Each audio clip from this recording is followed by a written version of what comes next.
जय सोमनाथ। जय सोमनाथ। जय सोमनाथ।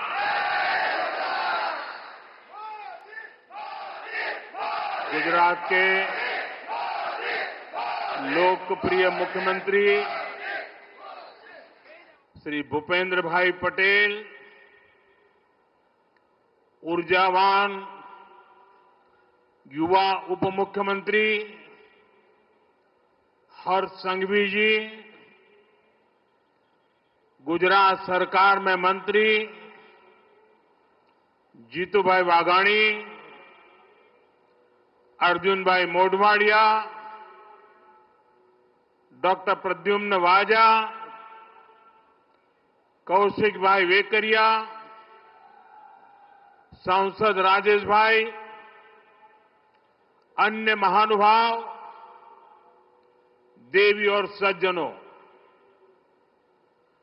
आज देश के कोने कोने से लाखों लोग जुड़े हैं हमारे साथ। उन सबको भी मेरी तरफ से जय सोमनाथ। साथियों, ये समय अद्भुत है, ये वातावरण अद्भुत है, ये उत्सव अद्भुत है।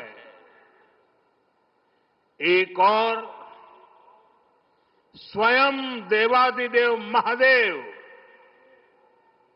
दूसरी ओर समुद्र की विशाल लहरें, सूर्य की किरणें, मंत्रों की ये गूंज, आस्था का ये उफान, और इस दिव्य वातावरण में भगवान सोमनाथ के आप सब भक्तों की उपस्थिति, ये इस अवसर को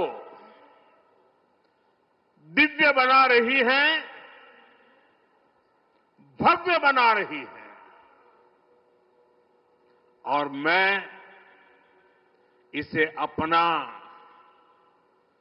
बहुत बड़ा सौभाग्य मानता हूं कि सोमनाथ मंदिर ट्रस्ट के अध्यक्ष के रूप में मुझे सोमनाथ स्वाभिमान पर्व में सक्रिय सेवा का अवसर मिला है।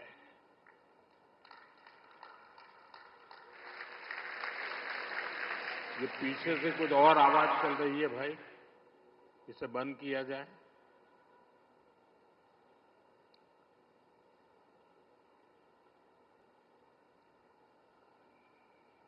बहत्तर घंटों तक अनवरत ओमकार का नाद, 72 घंटों का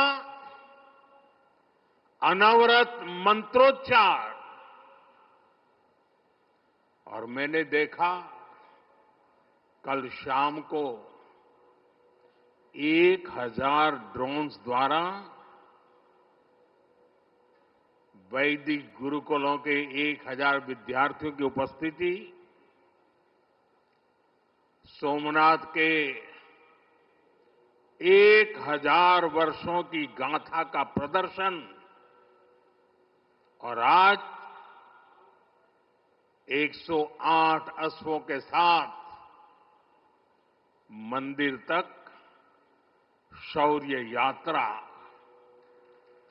मंत्रों और भजनों की अद्भुत प्रस्तुति, सब कुछ मंत्र मुग्ध कर देने वाला है। इस अनुभूति को शब्द अभिव्यक्त नहीं कर सकते, इसे केवल समय ही संकलित कर सकता है। इस आयोजन में गर्व है, गरिमा है, गौरव है और इसमें गरिमा का ज्ञान भी है। इसमें है वैभव की विरासत, इसमें है आध्यात्म की अनुभूति, अनुभव है, आनंद है, आत्मीयता है और सबसे बढ़कर देवाधिदेव महादेव का आशीर्वाद है। आइए मेरे साथ बोलिए, नमः पार्वती पतये हर हर महादेव।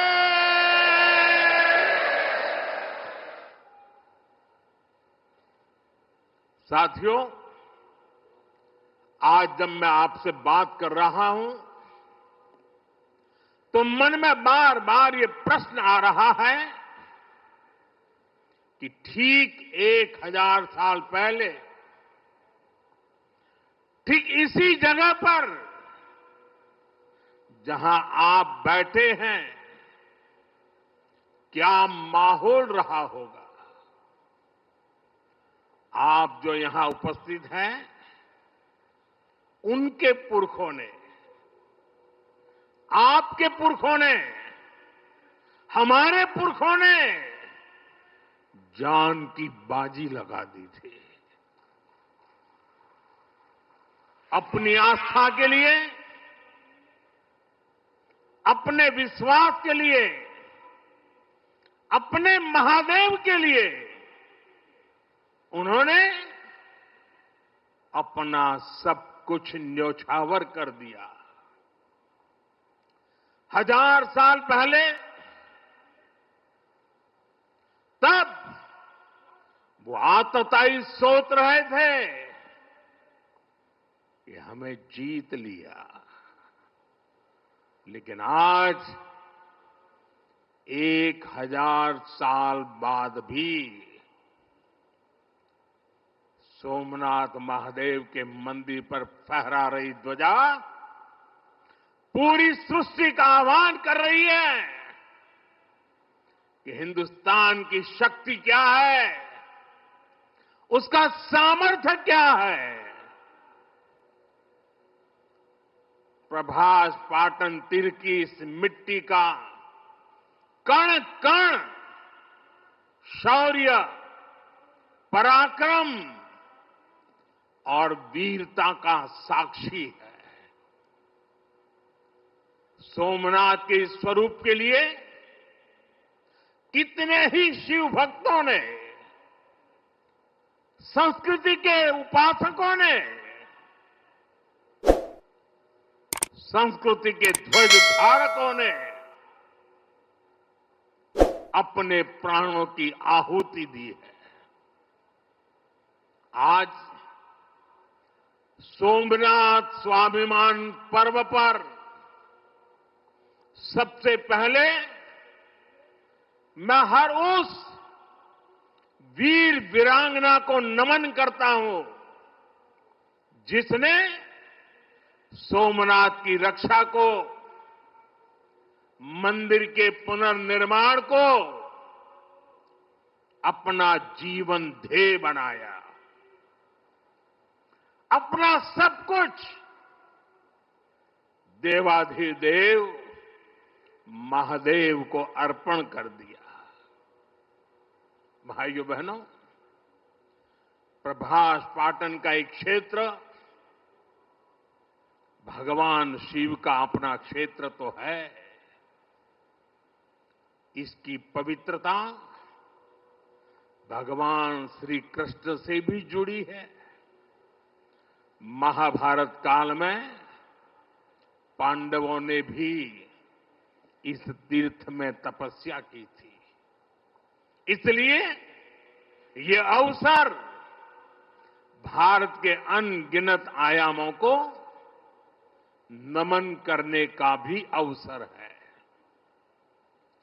ये भी एक सुखद संयोग है कि आज जब सोमनाथ मंदिर के इस स्वाभिमान यात्रा के 1000 साल पूरे हो रहे हैं, तो साथ ही 1951 में हुए इसके पुनर्निर्माण के 75 साल भी पूरे हो रहे हैं। मैं दुनिया भर के करोड़ों श्रद्धालुओं को सोमनाथ स्वाभिमान पर्व की शुभकामनाएं देता हूं। साथियों, सोमनाथ स्वाभिमान पर्व 1000 साल पहले हुए विध्वंस के स्मरण के लिए नहीं, ये पर्व 1000 साल की यात्रा का पर्व है। साथ ही ये हमारे भारत के अस्तित्व और अभिमान का पर्व है, क्योंकि हमें हर कदम पर, हर मुकाम पर सोमनाथ और भारत में अनोखी समानताएं दिखती है। जैसे सोमनाथ को नष्ट करने के एक नहीं अनेकों प्रयास हुए, दुष्प्रयास हुए, उसी तरह विदेशी आक्रांताओं द्वारा कई सदियों तक भारत को खत्म करने की लगातार कोशिशें होती रही, लेकिन न सोमनाथ नष्ट हुआ और न ही भारत नष्ट हुआ। क्योंकि भारत और भारत की आस्था के केंद्र एक दूसरे में समाये हुए हैं। साथियों, आप उस इतिहास के बारे में कल्पना करिए। आज से 1000 साल पहले सन 1026 में सबसे पहले गजनी ने सोमनाथ मंदिर को तोड़ा। उसे लगा उसने सोमनाथ का वजूद मिटा दिया, लेकिन कुछ वर्षों के भीतर भीतर सोमनाथ का पुनर्निर्माण हो चुका था। 12वीं शताब्दी में राजा कुमारपाल ने मंदिर का भव्य जीर्णोद्धार करा दिया था, लेकिन 13वीं शताब्दी के अंत में अलाउद्दीन खिलजी ने सोमनाथ पर फिर आक्रमण का दुस्साहस कर दिया। कहते हैं जालोर के रावल ने खिमजी सेनाओं से जमकर लोहा लिया। इसके बाद 14वीं शताब्दी की शुरुआत में जूनागढ़ के राजा द्वारा फिर से सोमनाथ की प्रतिष्ठा संपन्न कर दी गई। 14वीं शताब्दी के आखिरी वर्षों में मुजफ्फर खान ने सोमनाथ पर फिर हमला किया। वो हमला भी नाकाम रहा।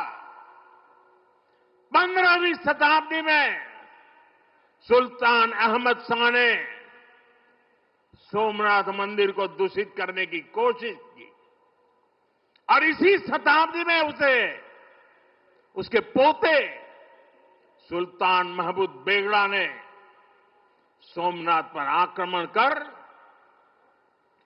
मंदिर को मस्जिद बनाने की कोशिश की, लेकिन महादेव के भक्तों के प्रयासों से मंदिर पुनः जीवंत हो उठा। 17वीं 18वीं शताब्दी में औरंगजेब का दौर आया। उसने सोमनाथ मंदिर को अपवित्र किया, सोमनाथ को फिर मस्जिद बनाने की कोशिश की। उसके बाद भी अहल्याबाई होलकर ने नए मंदिर की स्थापना कर सोमनाथ को एक बार फिर साकार कर दिया। यानी सोमनाथ का इतिहास विनाश और पराजय का इतिहास नहीं है। ये इतिहास विजय और पुनर्निर्माण का है, हमारे पूर्वजों के पराक्रम का है, हमारे पूर्वजों के त्याग और बलिदान का है। आतताई आते रहे, मजहबी आतंक के नए नए आक्रमण होते रहे, लेकिन हर युग में सोमनाथ पुनः पुनः स्थापित होता रहा। इतनी सदियों तक का संघर्ष, इतना लंबा प्रतिकार, इतना महान धैर्य, सृजन और पुनर्निर्माण का ऐसा जीवन, ये सामर्थ्य अपनी संस्कृति में ऐसा विश्वास और ऐसी आस्था दुनिया के इतिहास में ऐसा उदाहरण मिलना मुश्किल है। ಲೇಟೆಸ್ಟ್ ಹಾಗೂ ಇಂಟ್ರೆಸ್ಟಿಂಗ್ ಸುದ್ದಿಗಳಿಗಾಗಿ ಬಾಸ್ ಟಿವಿ ಕನ್ನಡ ಚಾನೆಲ್ನ ಸಬ್ಸ್ಕ್ರೈಬ್ ಮಾಡಿ, ಹಾಗೆಯೇ ಬೆಲ್ ಐಕಾನ್ ಪ್ರೆಸ್ ಮಾಡಿ. ಇದರ ಜೊತೆಗೆ ಫೇಸ್ಬುಕ್, ಇನ್ಸ್ಟಾಗ್ರಾಮ್, ಎಕ್ಸ್ನಲ್ಲೂ ಮಿಸ್ ಮಾಡದೆ ಫಾಲೋ ಮಾಡಿ.